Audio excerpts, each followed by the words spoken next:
우리 연약한 지체를 위해서 기도합니다. 우리 박정호 집사님 연약한 가운데 있습니다. 하나님께서 친히 찾아가 주셔서 만져주시고 치유하여 주시고 회복하여 주시옵소서. 아멘. 그래서 건강한 모습으로 다시 이곳에 나와서 함께 하나님을 찬양하는 우리 집사님 되게 하여 주시옵소서. 아멘. 또 강현태 성도님 또 치료 후에 회복되는 가운데 있습니다. 연약한 지체의 영혼이 주님께서 그 환부를 만져주시고 치유되고 회복되게 하여 주시옵소서. 하나님 아버지 이 전 세계에 또 전쟁의 많은 지역이 있습니다. 하나님께서 그곳에 성탄의 기쁨과 주님의 평화가 임하게 하여 주시옵소서. 그래서 그곳에 전쟁이 그치게 하시고 주님의 복음이 그곳을 치유하는 역사가 나타나게 하여 주시옵소서. 또 분단된 이 땅을 위해서 기도합니다. 하나님 북한 여러 가지 어려운 가운데 있습니다. 하나님 그곳에도 성탄의 기쁨이 전해지게 하시고 그곳에도 하나님을 찬양하며 예배하는 땅이 될 수 있도록 주님께서 역사하여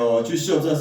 또 우리가 추운 겨울을 지나고 있습니다. 이 땅에 많은 어려운 하나님 아버지 백성들이 있습니다. 대한민국을 기억하여 주시고 연약한 자들을 주님께서 지켜주시고 인도하여 주시옵소서. 그래서 이 대한민국의 정치가 회복되게 하시고 경제가 회복되게 하시고 한국교회가 더욱더 믿음으로 회복될 수 있도록 주님 역사하여 주시옵소서. 특별히 우리 교회를 위해서 기도합니다. 오늘 목장 편성이 있습니다. 하나님 은혜 가운데 목장 편성이 이루어지게 하시고 목장마다 사랑과 또 복음의 은혜가 넘쳐날 수 있도록 역사하여 주시옵소서. 아멘. 특별히 목장을 섬기는 우리 목자들을 기억하시고 목녀들을 기억하시고 섬김의 사명에 큰 은혜를 더하여 주시옵소서. 하나님 우리가 주님 앞에 나아갑니다. 이 예배 가운데 성령의 충만함으로 우리와 함께하여 주시옵소서. 예수 그리스도의 이름으로 기도드립니다. 아멘.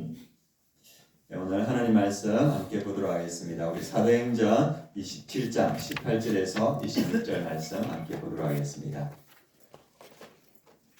사도행전 27장 18절에서 26절 말씀, 제가 가지고 있는 성경은 신약성경 235페이지입니다. 27장 18절에서 26절 말씀 우리 한 절씩 교독하도록 하겠습니다. 우리가 풍랑으로 심히 애쓰다가 교독하는 거 맞죠? 같이 봉독하는 줄 알았습니다. 다시 교독하겠습니다. 우리가 풍랑으로 심히 애쓰다가 이튿날 사공들이 짐을 바다에 풀어버리고 사흘째 되는 날에 배의 기구를 그들의 손으로 내려옵니다. 여러 날 동안 해도 별도 보이지 아니하고 큰 풍랑이 그들에 있음에 구원의 희망마저 없어졌더라. 여러 사람이 오래 먹지 못하였음에 바울이 가운데 서서 말하되 여러분이여 내 말을 듣고 그에 대해서 떠나지 아니하여 이 타격과 손상을 면하였더라면 좋을 뻔합니다. 내가 너희를 권하노니 이제는 안심하라. 너희 중 아무도 생명에는 아무런 손상이 없겠고 오직 배뿐이니라. 내가 전한다 하고 내가 섬기는 하나님의 사자가 어젯밤에 내 곁에 서서 말하되 바울아 두려워하지 말라. 내가 가이사 앞에 서야 하겠고 또 하나님께서 너와 함께 항해하는 자를 다 내게 주셨다 하셨으니 그러므로 여러분이 안심하라. 나는 내게 말씀하신 대로 되리라고 하나님을 믿는다. 함께 공부하겠습니다. 그런즉 우리가 반드시 한 섬에 걸리리라 하더라. 아멘. 오늘 말씀 제목은 액츠 29 길을 만드시는 하나님, 이 말씀으로 함께 은혜를 나누고자 합니다. 제목 한번 띄워주시겠습니까? 제목이 액츠 29는 액츠는 사도행전을 말합니다. 사도행전 28장까지 있는데 오늘 제목을 사도행전 29장이라고 붙였습니다. 왜냐하면 사도행전의 끝이 열린 결말로 되어 있습니다. 그래서 사도행전의 결말이 열려 있으므로 이제 하나님의 백성들이 사도행전 29장을 써가고 있기 때문에 우리 아름다운 교회도 사도행전 29장을 써가고 있는 교회라는 의미에서 액츠 29 길을 만드시는 하나님, 이 말씀으로 함께 은혜를 나누고자 합니다. 제가 지난주에 우리 부광타워 엘리베이터 1층을 타는데 저희 아버지가 문득 생각나더라고요. 우리 아버지가 시골에 계신데 아버지가 제가 어렸을 때 아버지가 배 탔던 이야기를 자주 해주셨습니다. 아버지께서 젊으신 시절에 배를 탔는데 겨울에 동진항라는 그 배를 타고 나가셨다고 하는데 장어잡이를 이렇게 나가셨다고 합니다. 그래서 그 동지라는 그 동지 때 그때 이제 장어가 동해 쪽에 이렇게 남동해 이렇게 깊은 바다에서 많이 잡히는데, 그때 이제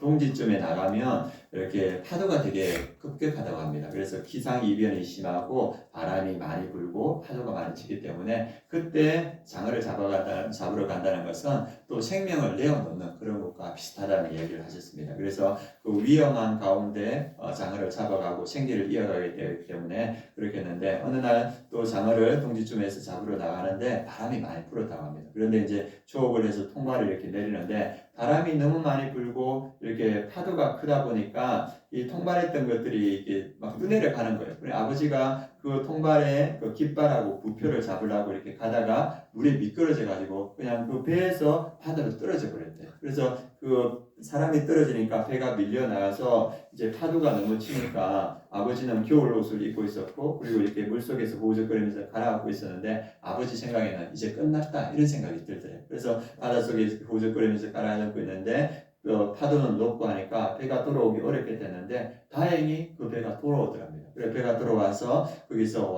쇠 와이어를 던져줘서 아버지가 그걸 잡으니까 그 배에서 기계로 그 와이어를 감아가지고 아버지를 이렇게 끌어올리셨다고 합니다. 그리고 이제 그 일을 경험하고 나서 아버지는 다시는 배를 안 탔다고 하시더라고요. 죽을 뻔했잖아요. 그러니까 배를 이렇게 안 탔다고 하시는데, 그래서 그렇게 아버지가 배를 타고 나서 이제 끝마치고 나서 육지에 올라와서 많은 어려운 일들을 하셨습니다. 그래서 노동일도 많이 하시고 인생을 참 힘들게 사셨는데, 그러면서 이제 지난주에 제가 생각할 때 아버지와 나는 똑같은 DNA를 받았고 똑같은 이렇게 어려운 삶을 살아왔는데, 이제 아버지의 삶과 저의 삶이 많이 다른 거예요. 아버지의 삶과 내 삶이 왜 이렇게 다를까 이렇게 생각했을 때 한 가지였던 것 같아요. 제 안에 예수 그리스도가 계시고 또 예수님께서 저에게 맡겨주신 사명이 있기 때문에 아버지가 살았던 삶, 저의 살았던 삶이 다르다는 생각이 듭니다. 하나님께서는 그의 백성, 예수 그리스도가 있는 백성의 삶을 인도하시는 줄 믿습니다. 사명이 있는 사람들의 성도들의 삶을 인도하신다. 그걸 오늘 성경은 보여주고 있습니다. 오늘 사도 바울도 그에게 온전한 믿음이 있었고 사명이 있었습니다. 그래서 오늘 성경에 쭉 보면 하나님께서 친히 사도 바울의 삶을 인도하신다는 걸 보여주고 있습니다. 지금 사도 바울은 자신이 한 번도 가보지 않았던 그 길을 가고 있습니다. 예루살렘에서 포박되어서 가이사르로 왔고, 또 가이사르에서 이제 이달리아 1절에 보면 이달리아에 가기 위해서 배를 탑니다. 이달리아는 그 로마가 있는 지역을 말합니다. 그래서 사도 바울은 한 번도 가지 않았던 그 지역을 지금 이제 배를 타고 그 로마를 향해서 가고 있습니다. 이 배는 어떤 배냐 하면 알렉산드리아에서 출발하는 배인데, 이 배에는 276명의 사람이 타고 있습니다. 여러분들 2000년 전에 276명의 사람들이 탈 수 있는 배 얼마나 크겠습니까? 그래서 이 배는 학자들이 말할 때 곡식을 운반하는 배였다. 그래서 알렉산드리아에서는 곡식이 많이 수확이 되었는데 그걸 로마에 보내기 위한 그런 배였고, 여기에는 이제 죄수가 탔고 죄수를 호송하는 군인이 탔고, 그리고 배를 움직이는 그 선원들이 탔고, 그리고 일반인들이 타고 있었습니다. 그래서 이 큰 배를 타고 바울이 지금 이제 로마를 향해서 가고 있습니다. 그래서 바울이 한 번도 가보지 않았던 그 로마를 하나님께서 친히 인도하시는데, 하나님께서 어떻게 바울을 통하여서 새로운 길을 열어가시는가, 오늘 말씀을 통해서 그걸 우리가 함께 살펴보겠습니다. 첫 번째, 하나님은 바울 한 사람의 믿음을 통해서 절망 가운데 있는 사람들에게 소망의 길을 열어가시면서 새로운 길을 열어간다는 것을 오늘 성경은 말해주고 있습니다. 그래서 사도 바울이 죄수로서 이 배에 탔습니다. 그래서 사도 바울이 하나님과 깊은 관계 가운데 하나님께서 이 배가 어려움에 있을 것이다 사도 바울에게 알려주셨습니다. 그래서 사도 바울은 그것을 알고 그 배에 있는 선주와 선장에게 그 이야기를 합니다. 그것이 10절 말씀입니다. 우리 10절 말씀 같이 한번 읽어보겠습니다. 말하되 여러분이여, 내가 보니 이번 항해가 화물과 배만 아니라 우리 생명에도 타격과 많은 손해를 끼치려 하되, 11절도 백부장이 선장과 선주의 말을 바울의 말보다 더 믿더라. 그래서 이 지금 항해가 이 배뿐만 아니라 그리고 많은 것들의 손해가 있을 것이다. 그러니까 하지 않았으면 좋겠다. 항해를 지금 하지 않았으면 좋겠다. 그래서 지금은 항해하기 위험한 시대인데 바울이 그렇게 말하니까 바울이 한 말을 백부장이 듣지 않았다. 누구의 말을 듣냐면 선장과 선주의 말을 듣는 겁니다. 왜 그렇겠습니까? 이 사람들은 배에 대한 전문가지 않습니까? 그러니까 그 말을 들었습니다. 그런데 이제 이 배가 그레데 해변을 따라서 쭉 가다가 그때 유라굴로라는 광풍을 만납니다. 그래서 그 큰 광풍을 만나서 배가 어려움에 처했습니다. 그 말씀이 15절입니다. 배가 밀려 바람을 맞추고 갈 수 없어 가는 대로 두고 쫓겨갔다. 배가 자기 힘으로 이제 방향을 정할 수 없을 만큼 큰 이 광풍이 떠들었습니다. 그러니까 이 배가 움직일 수 없고 이제 가라앉으려고 하니까 사람들이 배에 있던 것들을 버리기 시작합니다. 제일 먼저 뭘 하냐면 연장을 내리고 그 다음에 화물짐을 내립니다. 화물짐을 왜 내리냐면 배가 이제 깊이 이렇게 빠졌으면 물에 침몰하기 쉽지 않습니까? 그러니까 그 비싼 화물짐들을 다 바깥으로 던지는 거예요. 그리고 나서 뭐냐면 배 위에 기구들을 버립니다. 배 위에 기구들이라는 것은 독과 조향장치와 관련된 그런 것들을 다 버리는 거예요. 왜냐하면 이것들이 배에서 가장 중요하지만 생명보단 중요하지 않기 때문에 이 사람들이 배를 움직일 수 있는 그 모든 것들을 다 버렸습니다. 그래서 이들이 이제 의지할 수 있는 것은 아무것도 없었습니다. 근데 그들의 상황을 20절에 이렇게 말하고 있습니다. 우리 20절 같이 읽겠습니다.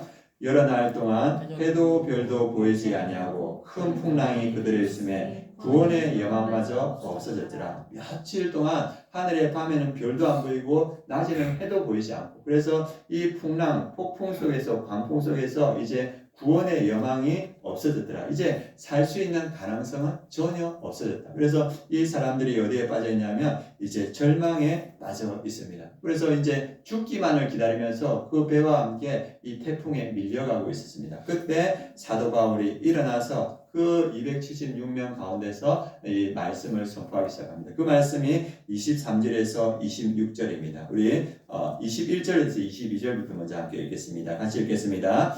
여러 사람이 오래 먹지 못하였음에 바울이 가운데 서서 말하되 여러분이여 내 말을 듣고 그래서 떠나지 아니하면 이 타격과 손상을 면하였다면 좋을 뻔하였노라. 내가 너희를 권하노니 이제는 안심하라. 너희 중 아무도 생명에는 아무런 손상이 없겠고 오직 배뿐이니라. 사도 바울이 뭘 말합니까? 너희들 안심하라. 지금 바깥에는 풍랑이 막 치고 있고 배는 요동하고 있는데 그때 사도 바울이 일어나서 뭐냐면 너희들 안심하라. 절망 가운데 소망을 이야기하고 있습니다. 그리고 이 배만 이게 손상이 갈 건데 너희들의 생명에는 지장이 없을 것이다. 이 소망을 선포하고 그 소망의 근거가 무엇이 되는가? 23절에서 26절에 말합니다. 바울의 그 소망의 근거 같이 읽겠습니다. 내가 속한 바 곧 내게 섬기는 하나님의 사자가 어젯밤에 내 곁에 서서 말하되 바울아 두려워하지 말라. 내가 가이사 앞에 서야 하겠고 또 하나님께서 너와 함께 항해하는 자를 다 내게 주셨다 하셨으니 그러므로 여러분이여 안심하라. 나는 내게 말씀하신 그대로 대조하고 하나님을 믿노라. 그런즉 우리가 반드시 한 섬에 걸리라 하더라. 그래서 사도 바울이 거듭해서 이 죽음의 두려움에 빠져 있는 그 사람들에게 뭐라 하냐면 안심하라 이렇게 말하고 있습니다. 두려워하지 말라. 하나님께서 그 말씀하신 대로 될 것이다. 그리고 그들에게 마지막 소망을 주는 뭐냐면 반드시 우리가 한 섬에 걸릴 것이다. 살 것이다. 이렇게 말합니다. 믿음의 사람, 사명의 사람은 절망 가운데도 희망을 선포하고 소망을 말하는 사람인 줄 믿습니다. 바울은 그 소망을 이 선원들에게 그리고 그 배에 탄 사람들에게 말하고 있습니다. 그리고 그 절망에 빠진 사람에게 그냥 한 번만 말한 것이 아니고 이제 14일 동안 그들이 그 풍랑에 시달리고 있는데 14일째 된 날 또 그들에게 소망의 말을 선포합니다. 우리 33절에서 34절 말씀도 함께 읽어보겠습니다.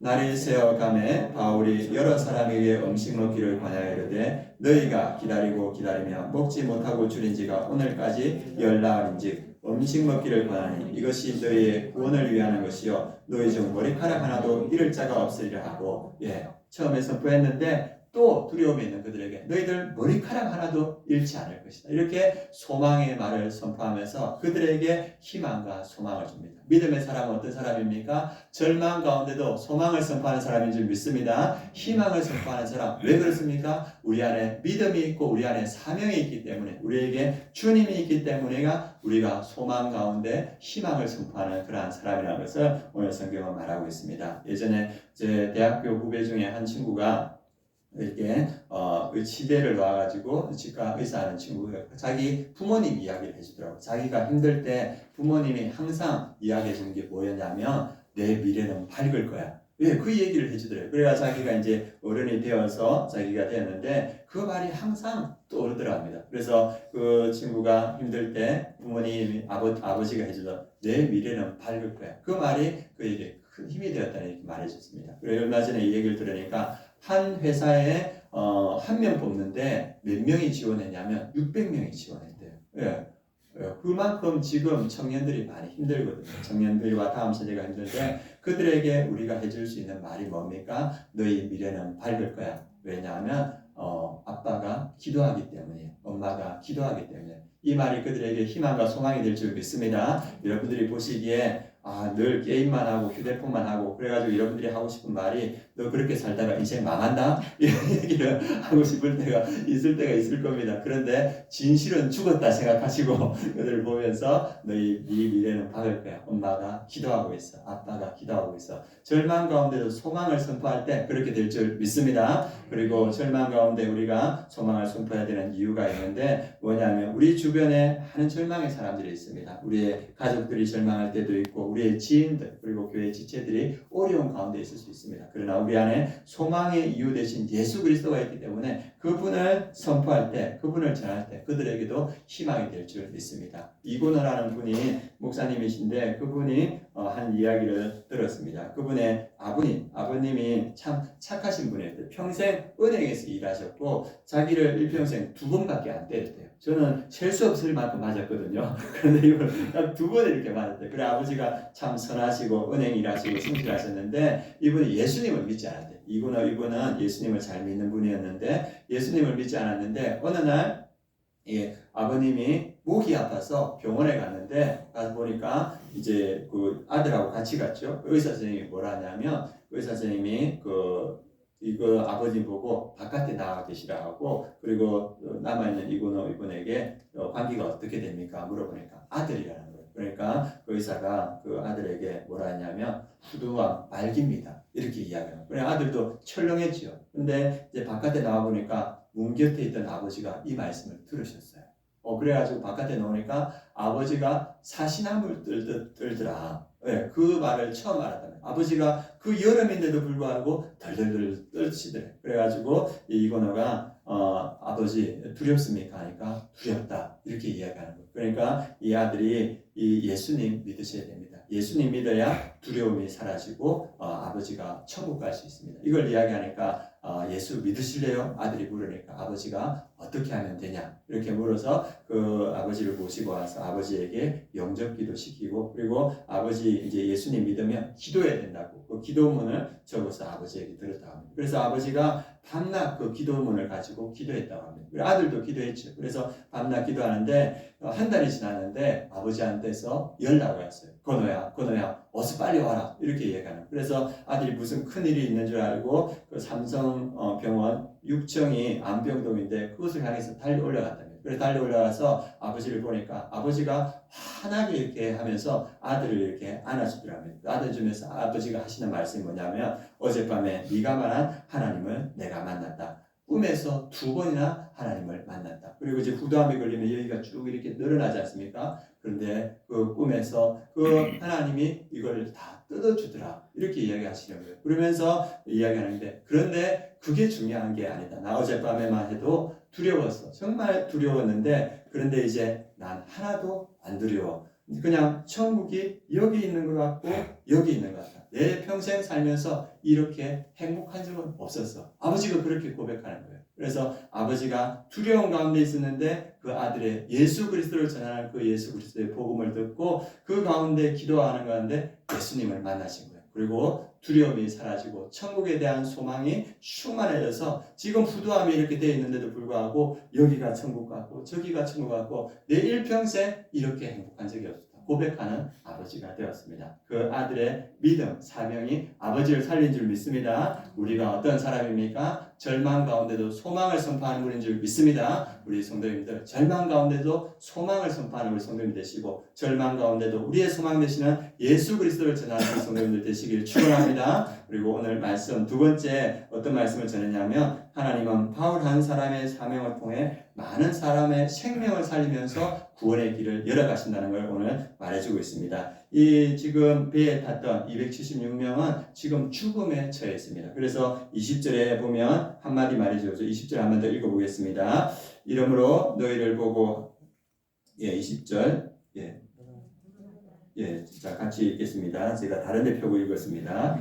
같이 읽겠습니다. 여러 날 동안 해도 별도 보이지 아니하고 큰 풍랑이 그대로 있음에 구원의 예방마저 없어졌더라. 그들이 절망 가운데 있습니다. 그래서 그들은 죽음을 앞에 두고 있었는데 하나님께서 이 바울 한 사람을 통하여서 그들에게 생명을 주십니다. 그 말씀이 23절 24절입니다. 한 번 더 읽겠습니다. 내가 속한 바 곧 내가 섬기는 하나님의 사자가 어젯밤에 내 곁에 서서 말하되 바울아 두려워하지 말라. 내가 가이사 앞에 서야 하겠고 또 하나님께서 너와 함께 항해하는 자를 다 내게 주셨다 하였으니 하나님께서 바울을 살려주시는 걸 우리가 이해해요. 바울에겐 믿음이 있고 사명이 있기 때문에 바울을 살려주시는 걸 이해하는데 바울 이 한 사람 때문에 누구를 살려줍니까? 그 배에 있는 모든 사람들을 다 살려주시는 거예요. 그래서 이 믿음의 한 사람, 사명의 한 사람, 그 사람을 통해서 하나님은 많은 사람들을 살리는 역사를 이루어갑니다. 이후에 이제 배가 어디에 도착하냐 하면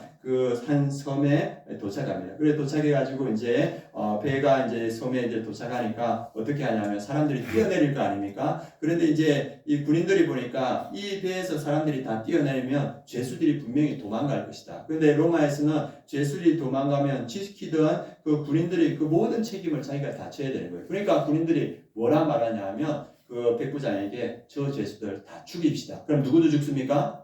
바울도 죽는 거죠. 그런데 백부장이 바울을 살리기 위해서 뭐라 하냐면 죄수를 한 명도 죽이지 말라. 그들이 부표를 가지고 뜨는 걸 가지고 섬에 도착하도록 도와주라. 그래가지고 바울 한 명 때문에 모든 죄수가 다 살아나는 거예요. 그래서 믿음이 있는 사람, 사명에 있는 사람은 구원의 역할들을 이루어간다. 여러분들이 잘 아는 노아의 방주에는 몇 명이 탔습니까?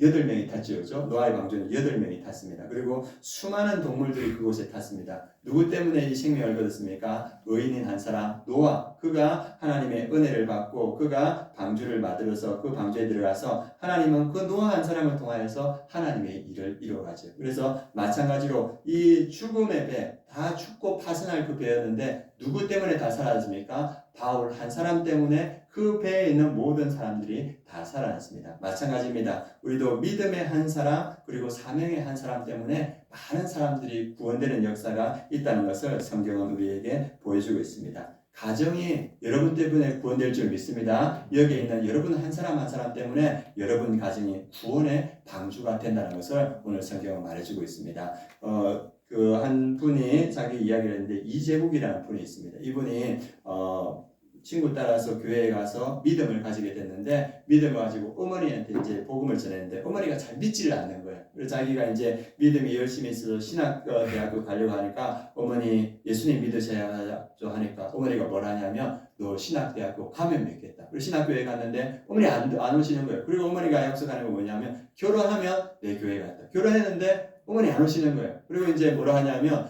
너 안수 받으면 내가 교회 가겠다. 안수 받았는데 오셨을까요? 안 오셨을까요? 안 오신 거예요. 그 기간이 뭐냐면 20년이 걸렸대요. 20년이 됐는데도 자기가 목사가 됐는데도 어머니가 교회 안 나는 거예요. 그러니까 목회하는데 어머니가 안 믿으니까 큰 부담감이 되는 거예요. 그래서 이제 이분이 어머니를 위해서 기도하고 있는데 무엇을 알게 됐냐면 원주에 있는 개척교회 그 목사님 사모님이 어머니를 위해서 전도하고 있다는 걸 알게 됐어요. 그리고 어머니가 신사적이니까 목사님 사모님이 오시니까 뭐냐 하면 저 이제 오지 마세요. 제 아들이 목사입니다. 그래도 나 안 믿습니다. 오지 마세요. 이렇게 이야기했대요. 그러니까 이 목사님이 개척교회 목사님, 사모님 전화번호를 알아가지고 전화해서 절대 포기하지 말아 주십시오. 이렇게 전화를 했대. 그래서 이렇게 그 전도하는 일들이 일어났는데 어느 날 어떤 일이 일어났냐면 비 오는 날이었는데 그 목사님의 어머니 아버지가 그 신호등에 그 정지선에 서 있었는데 오토바이가 지나가다가 이 차를 쳤어요.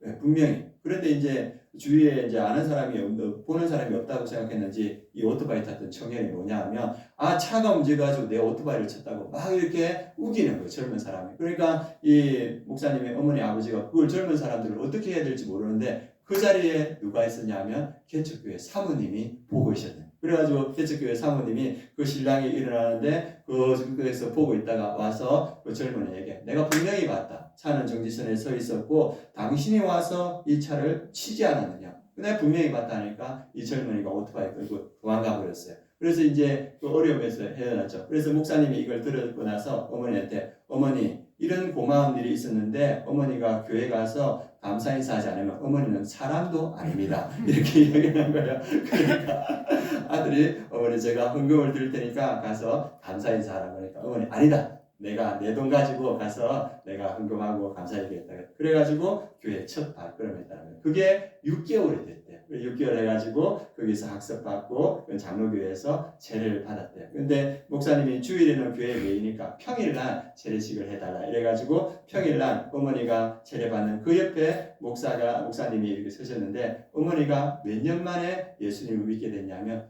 26년 만에 예수님을 믿게 됩니다. 그러니까 그 세례받는 그 어머니 옆에서 이 아들 목사님이 하염없이 울었다고 합니다. 26년 동안 하나님은 한 번도 포기하지 않고 이 어머니를 지켜보시고 구원의 길로 인도하셨다는 겁니다. 한 영혼을 구원하는데 26년이 걸렸습니다. 여러분들도 포기하지 마시기 바랍니다. 여러분의 자녀, 배우자 포기하지 않으시면 하나님께서 그 영혼을 구원하신다는 거예요. 우리가 하는 것이 아니고 주님이 하신다는 거예요. 그래서 믿음 있는 그 한 사람, 사명이 있는 그 한 사람을 통해서 하나님은 우리의 가정을 구원해 가시는 줄 믿습니다. 동일하게 하나님은 우리 가정뿐 아니라 또 우리 교회를 구원해 가십니다. 하나님께서 우리 교회, 우리 성도님들의 그 믿음과 사명을 통해서 영혼들을 구원해 가시는 거예요. 우리 전도팀 나가서 전도할 때 많은 숫자는 아니지만 13단지에서도 오시고 이 주변에서도 성도님들이 전도되어 오시거든요. 그래서 우리 아름다운 교회가 구원의 방주인 줄 믿습니다. 그래서 우리 성도님들을 통해서 하고 그리고 우리 11월 달에 있었던 전도 축제에도 많은 분들이 오셨지 않습니까? 우리 교회가 주님 다시 오실 그날까지 구원의 방주가 될 줄 믿습니다. 그래서 우리 바깥에 저기 선물이 있는데 우리 추수 반차실에 초청했던 분 꼭 다시 한 번 더 찾아가셔서 이 복음을 전하고 여러분들이 다시 한번 초청하는 그 시간들을 가졌으면 좋겠습니다. 어제 저는 어디로 갔냐면 시청에 가면 우리 회장님이 노래방 하시거든요. 그래가지고 그분에게 가지고 가서 이렇게 이야기하니까 우리 회장님은 주는 거 거절하지 않으십니다. 그래가지고 늘 이렇게 기쁨으로 받으시더라고요. 그래서 꼭 오시라고 이야기했는데 여러분들 찾아가셔서 이 복음을 전하실 때 우리 아름다운 교회가 그 구원의 방주의 역할을 하는 줄 믿습니다. 또 우리 목장이 구원의 방주가 되는 줄 믿습니다. 우리 목장을 통해서 지금도 영혼이 구원되고 있는데 우리 목자들을 만날 때 그 얘기 해주시더라고요. 예전에 나는 교회를 정말 싫어했다. 난 교회는 절대 싫어했는데 그 목장에서 금요일 저녁마다 밥 해주는 거 그거는 좋았다. 이렇게 하시면서 오셔가지고 그 밥 먹다가 예수님 믿고 지금 교회 생활하시는 분도 계시거든요. 그리고 우리 예전에는 남편분들이 다 예수님 안 믿는 분들이 많았는데 그 목장을 통하여서 남편분들이 예수님을 믿고 또 교회에 정착한 분들이 많습니다. 우리 목장이 구원의 방주인 줄 믿습니다. 우리 성도님들, 우리 목자 목녀들을 통하여서 우리 목장에서 또 구원의 역사가 계속적으로 써질 줄 믿습니다. 그래서 오늘 말씀 바울 한 사람 때문에 276명이 구원받았습니다. 믿음이 있는 그 한 사람, 사명이 있는 그 한 사람을 통해서 하나님은 구원의 역사를 지금도 써가고 계시는 줄 믿습니다. 그 일에 귀하게 쓰임받는 우리 성도님 되었으면 좋겠습니다. 그리고 오늘 세 번째 마지막은 하나님께서 바울이 탄 배를 인도하시며 새로운 길을 열어가십니다. 지금 풍랑에 이 배가 어떻게 해야 될지 모르는 거예요. 이제 배는 모든 것을 다 버렸습니다. 그래서 방향을 조절할 수도 없고 도추로 방향을 조절할 수도 없는 거예요. 그래서 어디로 갈지 알지 못합니다. 그런데 바울이 아는 것 하나, 그게 뭐냐 하면 26절입니다. 같이 한번 읽어보겠습니다.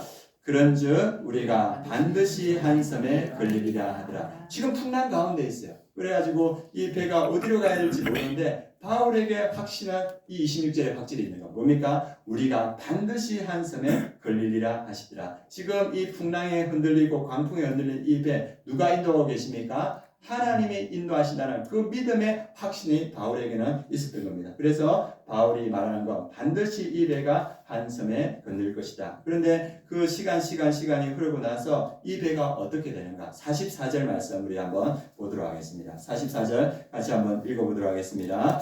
그 남은 사람들은 멸조가 혹은 배 물건에 의지하여 나가게 하시니 마침내 사람들이 다 상륙하여 구조되리라. 바울의 선포대로 바울의 믿음대로 지금 풍랑 가운데 있었지만 하나님께서 이 배를 붙들고 있었다는 그 믿음의 선포대로 오늘 44절은 마침내 반드시가 무엇이 됐습니까? 마침내가 되었습니다. 마침내가 되고 사람들이 다 상륙하여 구조되리라. 그래서 바울에게는 믿음이 있어요. 어떤 믿음이 있습니까? 이 배를 조향장치도 동력자치도 없는 이 배를 하나님께서 붙들고 계시고 하나님께서 지금 인도하고 계시다. 하나님께서 여러분들의 삶을 인도하고 계신 줄 믿습니다. 지금 어쩌면 여러분들이 내가 어디로 가고 있는지 뭘 하고 있는지 모르지만 여러분들에게 믿음이 있고 사명이 있으면 하나님께서 여러분들을 붙들고 계시고 하나님께서 여러분들을 인도하고 계시다는 것을 보여주고 있습니다. 우리 아름다운 교회도 마찬가지입니다. 우리가 볼 때 우리가 지금 어디로 가는 거지? 그런 생각이 들 수도 있어요. 그러나 우리 아름다운 교회를 누가 붙들고 계십니까? 하나님께서 붙들고 계신다는 거예요. 우리 여기 미사체풀 이렇게 오실 때 우리 멘토 목사님과 우리 성도님들 앞으로 우리 교회가 어떻게 될까 이런 생각들을 아마 하셨을 거예요. 그런데 하나님께서 이 미사체풀을 붙들고 있어서 하나님께서 가장 적합할 때 마침내 이곳에 인도한 줄 믿습니다. 하나님께서 우리 교회를 그때에 가장 알맞게 인도하셨습니다. 마찬가지입니다.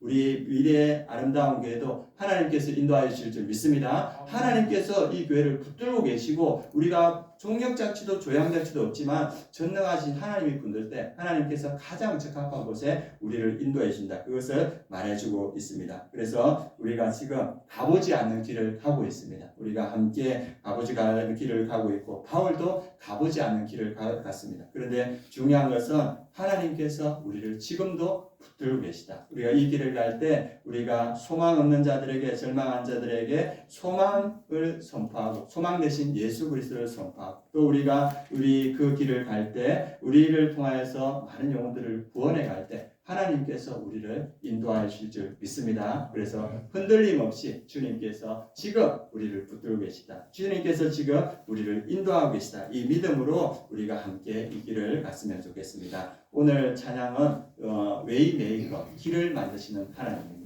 하나님께서 우리 아름다운 교회의 길을 지금 여시고 계시고 우리 교회를 인도하고 계시고 우리 가정과 우리 목장을